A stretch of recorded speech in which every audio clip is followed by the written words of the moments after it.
ఇచ్చే దేవుడు అయ్యా, సమాధానమిచ్చే దేవుడు,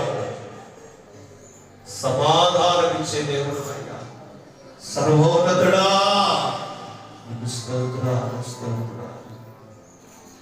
ఎవరిలోనూ మరణము లేకుండా నీవు తీసివేయమని ప్రార్థిస్తున్నావు. దేవా, ఈ బిడ్డల పైన మీ అభిషేకము కుమ్మరించండి, బిడ్డల పైన మీ ఆత్మనుంచండి, మహిమతో నింపండి. ప్రతి ఒక్కరిని వెలిగించండి ప్రభువా, ప్రతి ఒక్కరిని రగిలించండి ప్రభువా, ప్రతి ఒక్కరి కుటుంబాన్ని దీవించండి నాయనా.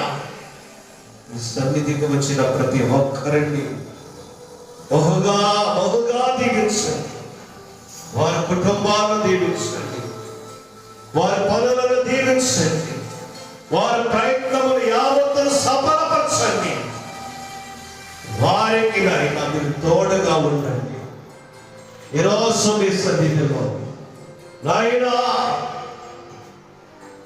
ఏమని అడుగుతున్నారో, ఏ సాయి కోరుకుంటున్నారో అవన్నీ కూడా మీరు వారిని అనుగ్రహించును కాక.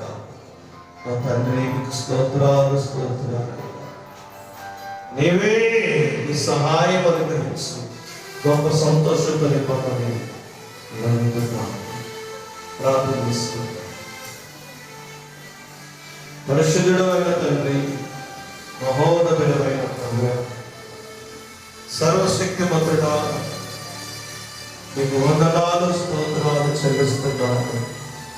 ఇప్పటి వరకు నాయనా మీ సన్నిధిలో సంతోషముగా పాటలు పాడి ఆరాధించడానికి మీరు చూపినంత బలవంతున్నారు.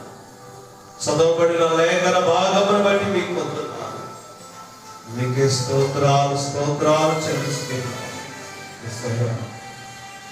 అయా, గడిచిన పునరుద్ధానపు ఆదివారము, ఈ పునరుద్ధానపు ఆదివారం అనుకున్నాయి సంఘములో ఉన్న కుటుంబాలను, బిడ్డలను నాయన సజీవులుగా మీరు భద్రపరిచినందుకు వందనాలు.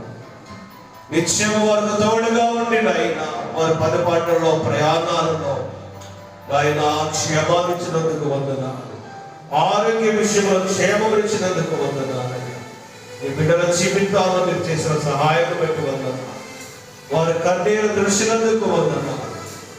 వారికి నేనున్నాను అని చెప్పి వారితో నిలబడినందుకు మీకు వందనాలు స్తోత్రాలు చెల్లిస్తున్నాను. బిడ్డలను మీరు దీవించండి, ఆశీర్వదించండి. తెలిసి తెలియని అపరాధములు బిడ్డల జీవితాల్లో ఉన్న ఎడల మీ రక్తముతో కడిగి